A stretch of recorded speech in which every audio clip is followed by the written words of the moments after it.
I got the horse right here, the name is Paul Revere, and here's a guy that says if the weather's clear, can do. Hello, racing fans, and welcome back to another edition of Handicapper's Corner, brought to you, of course, as always, by the Derby Bar and Grill. I'm Mike Heads. I'm with Drew Forster. We're going to go through the Saturday, July the 7th races at Hastings. We do kick off another weekend of racing action. We have 7 races on the Saturday, and, of course, 7 on the Sunday. Followed up by a very successful long weekend last weekend. We had a great weekend with the Sunday, Monday racing. Happy Canada Day to everybody. Yeah, happy Canada Day to Richard Hamill, who... won both stakes with a wizard. Weekend Wizard, of course, for Craig McPherson, the River's Edge Racing Stable, stabbing himself again as the top 3-year-old. And here's Hannah for John Morrison, the BC Stables, and Paul Caravan, of course, Richard Hamill winning both stakes. Only rode 2 last weekend. He rides more this weekend, but he did knock off both stakes. We'll get right into it. Okay, Saturday opener. I got to feel the 6 Filly and Mare Maidens going a mile on the 16th. I ended up on the 4-horse Champagne Waltz. Really didn't love anyone in here. Obviously, it's not a whole lot of form, not a lot of great form to go on. But these girls are in with their friends, and no one's really overmatched in here. And Champagne Waltz, I thought was a pretty good third behind Runaway Winner, New Dreams, and then Russian Thrill came back to win out of that race quite comfortably for against Dave the boys, Forster as well. And I thought that was a good effort. And this horse was 4 wide through much last quarter mile anyway, and so for the horse to run third, I thought was quite good. And I put the 6 horse Here Comes a Kiss in for second, dropping. That's the only reason I'm taking the horse is dropping. There is some pedigree there to go long, so why not? And Richard Hamill rides for Charlene Miller. And I put the 5 horse Fireball Flirt. Going to give this one another shot. Another one bred to go long by Acceptable out of the Alphabet Soup, her Silver Sea. That whole family goes long, and I know the horse has been compromised at the start in a couple of her races, but it's just through her own doing, though. Yeah. She just continues to goof up at the start, and hopefully she's a little bit better. But at least she's got an extra quarter mile to work with. And she is on the class drop as well. Yeah. So I thought she was worth a look as well. I thought those were your 3 horses. I got 4, 6, and 5. I don't have much to add, but I put Fireball Flirt on top. I liked her the first time she ran. She absolutely walked out of the gate. I mean, that's the key with her. She is going to have to break. Yeah. She hasn't been breaking. But as you mentioned, there's more room, more forgiveness when you're going long. And for 4. And in for 4,000. 8 and then 16, now in for 4. And as you mentioned, all these Acceptable horses, all these homebreds of Rob's, all run long. So I'm going to try her on top. Here Comes a Kiss. Richard Hamill, what is he, 5 for 8 this year? He won both stakes, as we just mentioned last weekend. He is on fire, and that one's dropping from 16, so worth a look. And Champagne Waltz, I agree with you. I like this filly in here for Jon Snow. Last time a good third, wide throw, and that was against the boys. New Dreams, who I like this weekend again. Russian Thrill came back to win last Saturday, so she's live in here as well. I got the same horses, different order, 5, 6, and 4 for me in the opener. On to the second, Non-2 for 4,000 for 3 and up. Colts and Geldings going a mile 16th. There's that horse I just talked about, New Dreams. That's the one Champagne Waltz ran third to last time. Broke his maiden for 4. Easily. First time, I mean, he'd gone long previously in his career, but he was a different horse, and he's finally at the age of 4, seemed to be figuring it out. Broke his maiden easily by almost 7 over Russian Thrills. We mentioned he came back to win at the 4,000 level. First time against winners is always tough, and this guy almost pulled it off. Yeah, showed a lot of heart. Got caught by a pretty tough horse in Footman, and I don't see any reason why he can't win this one today under Scott Williams. New Dreams for me over Cherokee War Chant. Looks to be his main rival. He was a couple lengths back of him last time. He has a lot more form. I think New Dreams is a horse going the right way. Cherokee War Chant's right there all the time. I don't know if he can break through and beat him, but Enrique Gonzalez, who's our co-leading rider, sticks with him, and that's a good sign. Cherokee War Chant in second. It's those 2 for me. I would have those in my early pick 4, pick 3 tickets. Take your pick for the third horse. I pick Chase the Money.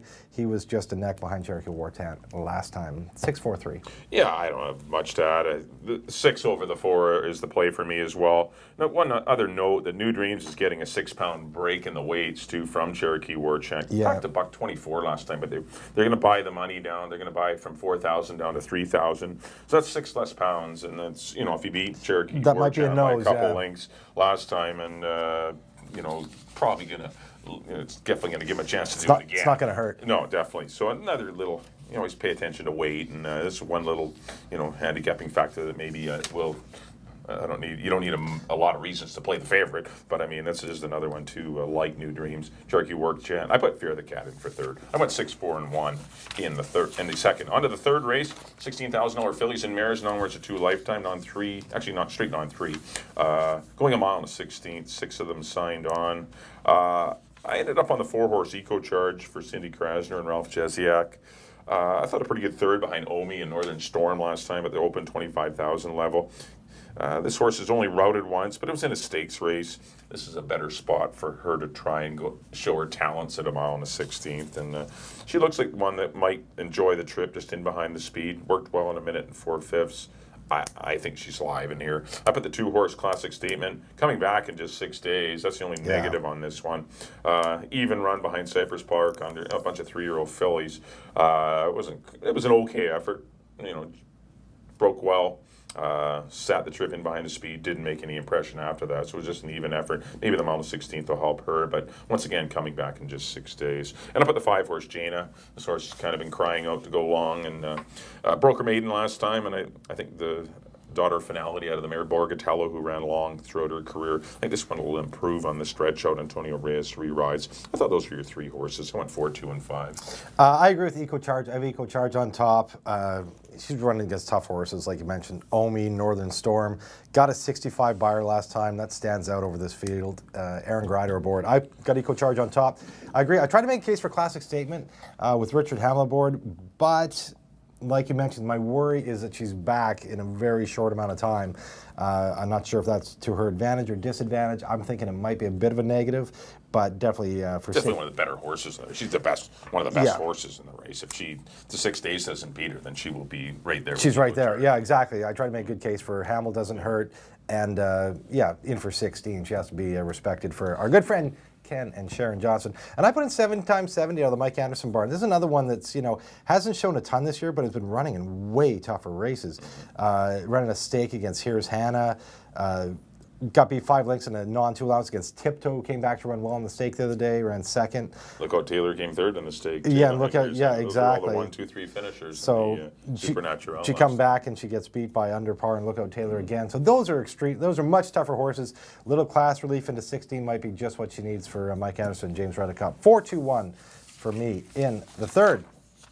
On to the fourth, maiden special weight or maiden optional 50. Basically maiden special. Yeah, it is.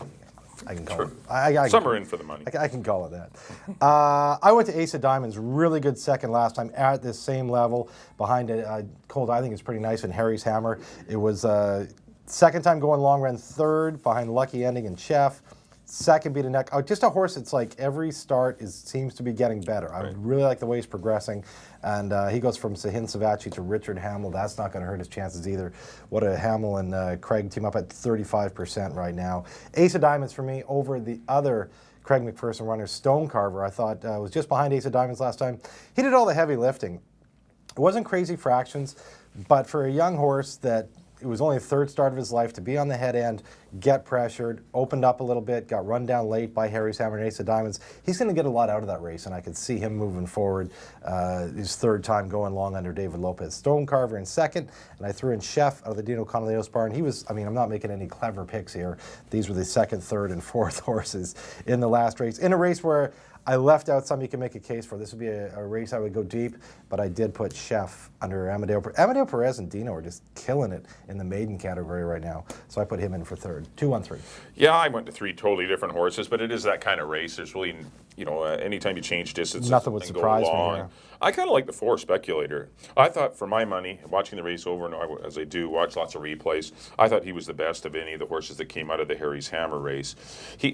Let me elaborate a little bit, because his first race he got nothing out of. So, this basically was his first start last time.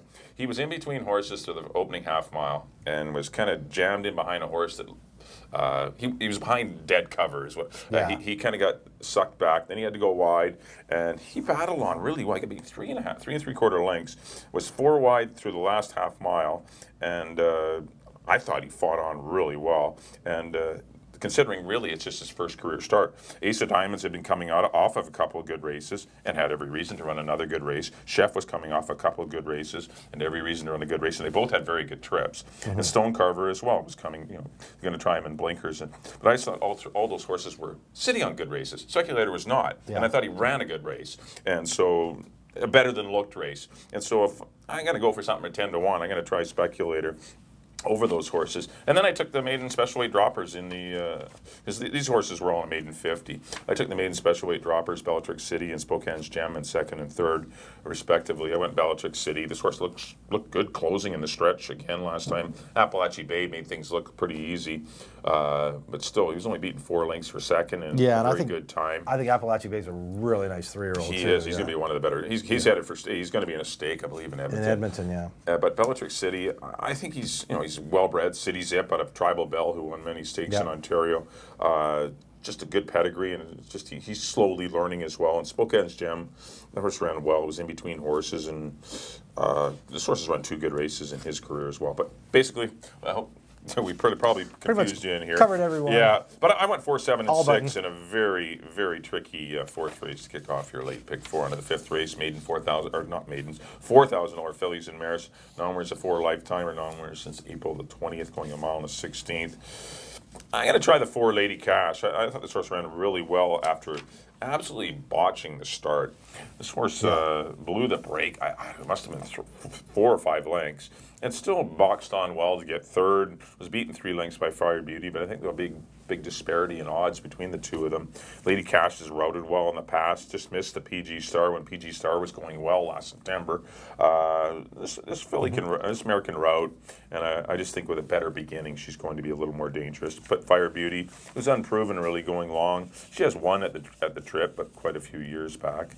But I put her in for second, and Queen of Our throw Rob Maben in for third. I went 4-8-5. Yeah, I did go to Fire Beauty. I mean, she has, as you mentioned, she does have a win at the distance. She is more of kind of you think of her as a sprinting filly.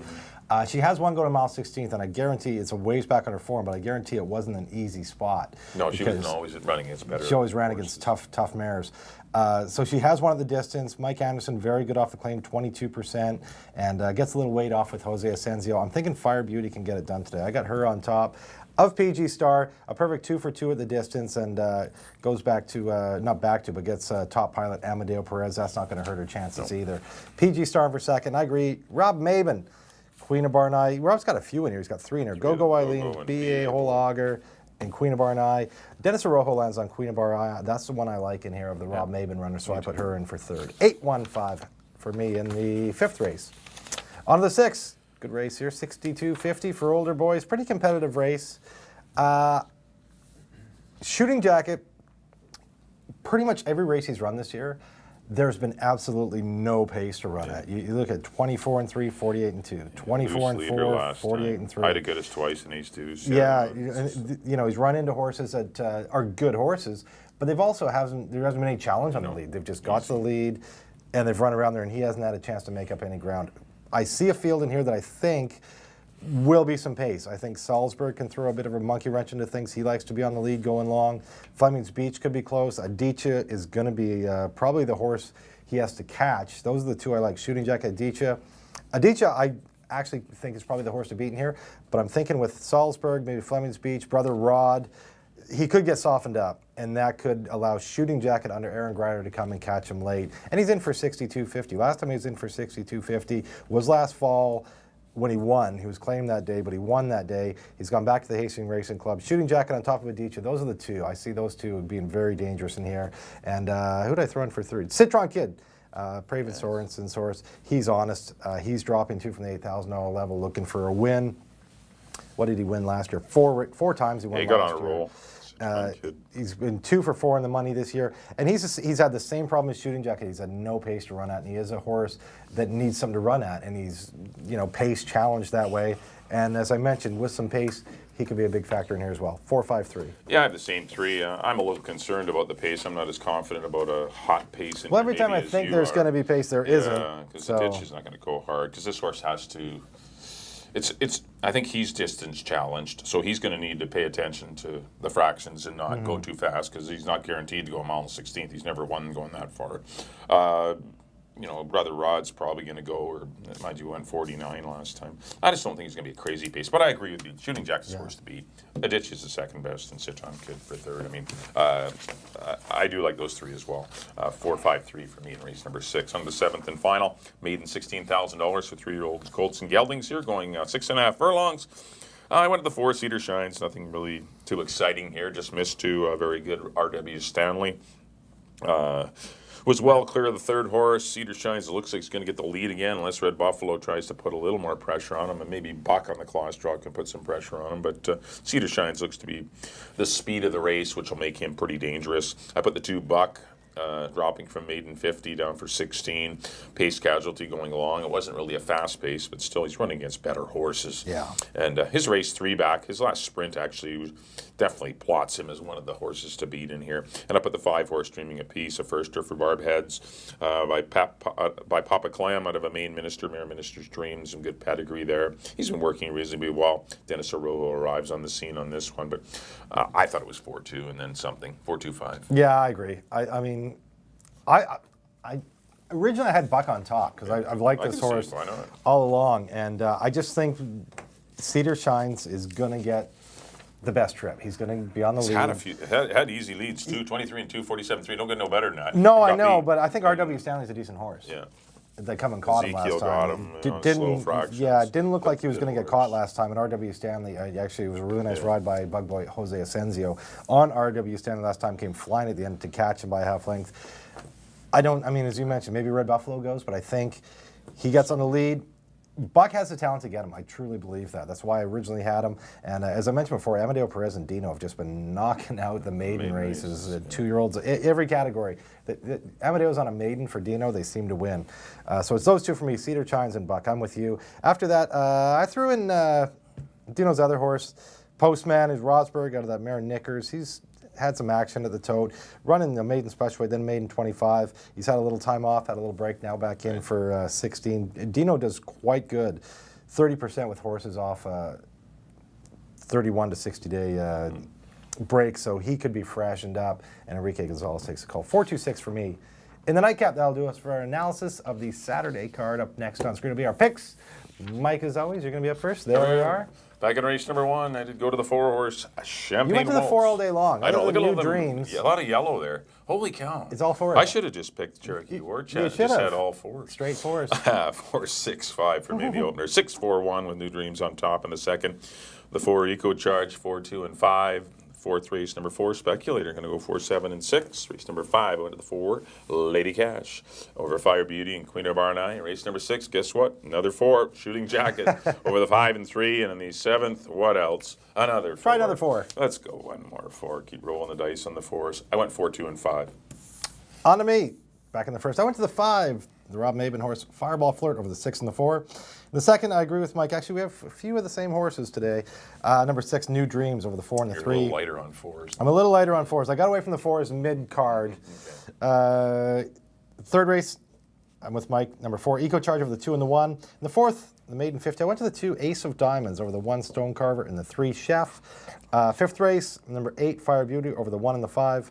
6th race, I'm back on the 4s with Mike. Number 4, Shooting Jacket over the 5 and the 3. And the nightcap, another 4, Cedar Shines over the 2 and the 6.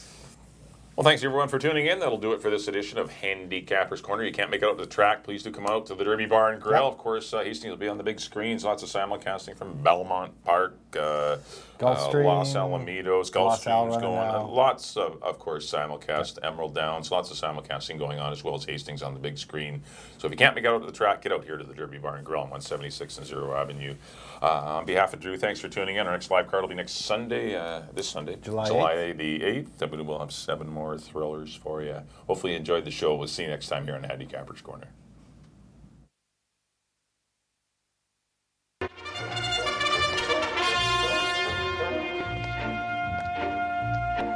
I got the horse right here, the name is Paul Revere, and here's a guy that says if the weather's clear, can do.